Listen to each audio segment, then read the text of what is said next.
So this is, I think, why people are so obsessed in some sense with the search for fundamental meaning. It's because you want to be able to associate. So imagine, this is a good story. So you can imagine two people laying bricks. They're building a gigantic wall. And the one person thinks, oh my God, this wall is going to take 100,000 bricks and I'm laying one at a time and I'm wasting my life away, trivially adding to this gigantic brick wall. And what am I doing? This is absolutely miserable, brick by brick. And the other person thinks, in 300 years, this is going to be a cathedral.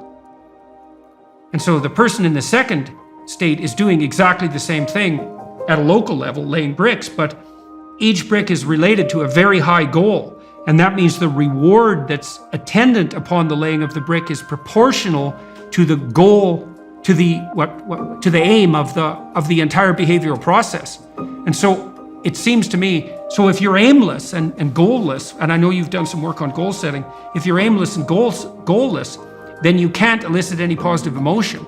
And if your goals are fragmented, which is also what happens if you're aimless or your goals lack unity, if your goals are fragmented, then no given behavioral manifestation can elicit any dopaminergic reward because it's not a step forward to anything desirable. And so there's no positive emotion. And so you can't learn. Well, according to your account, I didn't know that. See, I didn't know that when you put yourself in a state of apprehension in relationship to a valued goal, that your neuroplasticity improves and you can learn better. That's very, very cool. So, because I just developed this app for writing called Essay, and one of the things we do is we tell people that when they sit down to write an essay, that's the most important thing you have to do is you have to have a question in mind that you regard finding the answer to as worthwhile. Otherwise, the whole exercise is a lie. So even if you're assigned a topic, you have to find something within the topic that grips you and provides you with the motivation that's appropriate to move forward with the essay, with the attempt. And it is a lie otherwise. You're wasting your words. You're engaging in futile activity. And you're going to write something dull and terrible, and it's going to frustrate you and bore you while you're doing it. And that's because your own nervous system is telling you that you're participating in something that you have no belief in. And so, but if you're gripped by the questions, like, God, I really want to answer this question, it's like, well, you're in a perfect condition to begin to write an intelligible essay because you actually want the answer. And then the writing exercise is going to be gripping because you're grappling with a real mystery. And that's so cool. If doing that also puts you in a state where you're much more likely to learn, which makes sense, right? Because if you're doing something important and you seem to be moving forward, that's a really good time to learn. Dopaminergic system that we're talking about, anticipation and then action and reward, or in some cases, no reward, right? And the ability to persist toward a goal regardless is a generalizable system.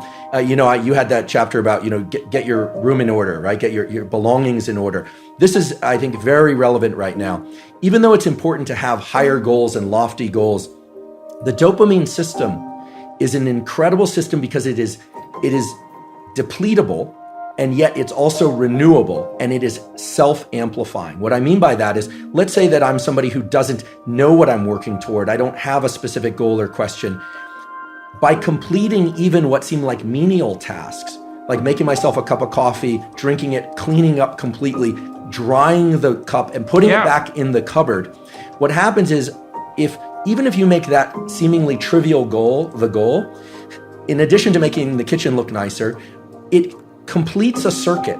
It closes the dopaminergic circuit. And when dopamine is released, and it will be, maybe not to the same extent as publishing a novel, but to some extent, dopamine amplifies our ability to think into the future, to make additional plans that are unrelated to what you just did, and it literally increases confidence and energy. Why? Well, for the following reason. We all think about caloric energy, but what most people are never taught, and if I had 10 things I could teach people, one of them would be adrenaline, epinephrine, is neural energy. It's your ability to get up and go. It's the thing that makes you jittery when you're a little nervous, but it's also what allows you to move forward, to go out for a run, to pursue any goal, cognitive or physical, etc. Epinephrine, which is also adrenaline, those are the same thing, is literally manufactured from the molecule dopamine. You look at the biochemical cascade, it is dopamine is converted into adrenaline, which is the basis of all energy, all neural energy. Right. And so, including thinking.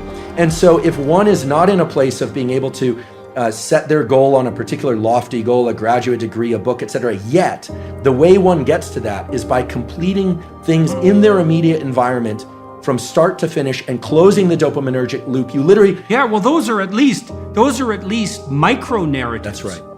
Right, so they're not integrated across a long span of time, but they're not nothing. And so one of the things, well, I did write about this in my first book, particularly about putting your house in perfect order. It's like, well, if you're lost, one of the things you can do is look around and see what direction you could take locally, is fix something. And I used to tell my clients, this is a very good thing to know. Find something that you could do that would make things better that you would do. And there's a humility in that too, because especially if you're in a low energy state, it's like, oh my God, I don't have enough energy to make dinner. It's like, do you have enough energy to put a fork on the table? And sometimes people are so depressed that that's really all they can do. It's like, can you take a small step forward, no matter how small that is? And so I knew that adrenaline was a byproduct or down the biochemical chain from dopamine, but I didn't get the significance of that fully. So basically what you're saying is that if you implement a micro routine, even something like washing a cup and putting it back in the shelf, and that's a good thing because you have a shelf and there's cups on it, you've already decided that's an appropriate way to live, is to have your coffee cups on a shelf. If you go ahead with cleaning out the cup and putting it on the shelf, then you've taken steps towards a valuable micro goal. You get a dopamine kick from that. That transforms itself into adrenaline and energizes you.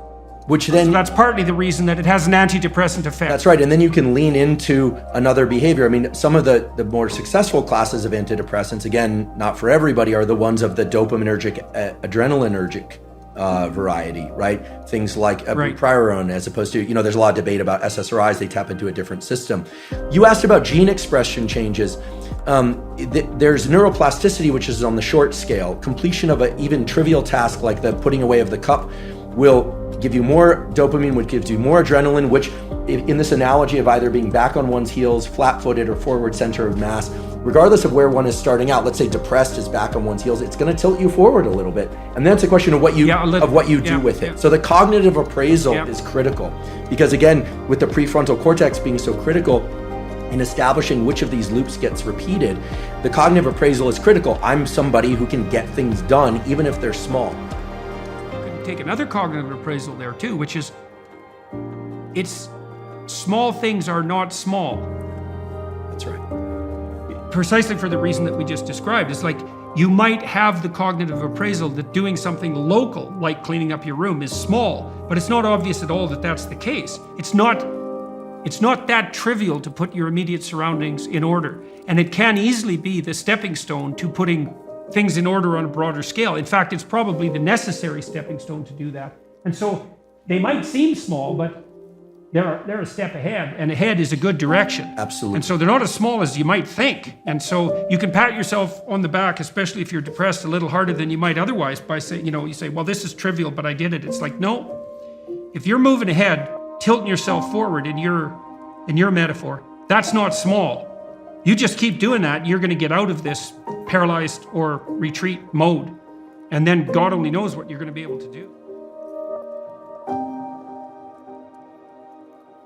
You're somewhere, because you have to be somewhere. Now, you might not know where that is, which means that the somewhere that you are is chaotic, in which case you need to go over your past in great detail and figure out where you are. It's like you're lost, right? You're lost, and the problem with being lost is when you're lost, you don't know where to go, and the problem with not knowing where to go is there's a million places that you could go, and a million places is too many places for you to go without dying. So being lost is not good.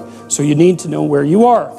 And people are often loath to do that because they actually don't want to know, because they'd rather be spread out in a sort of half-blind manner in the fog, hoping that the place that they're at is better than it really is, and deluding themselves by remaining vague, than to figure out, I'm right here, right now, with these specific problems. But it's actually better to do that Because if you have a set of specific problems and you've really narrowed them down and really specified them, then you can probably start fixing them. And you can start fixing them in micro ways, bit by bit. But there's no way you can do that without knowing where you are. It's impossible.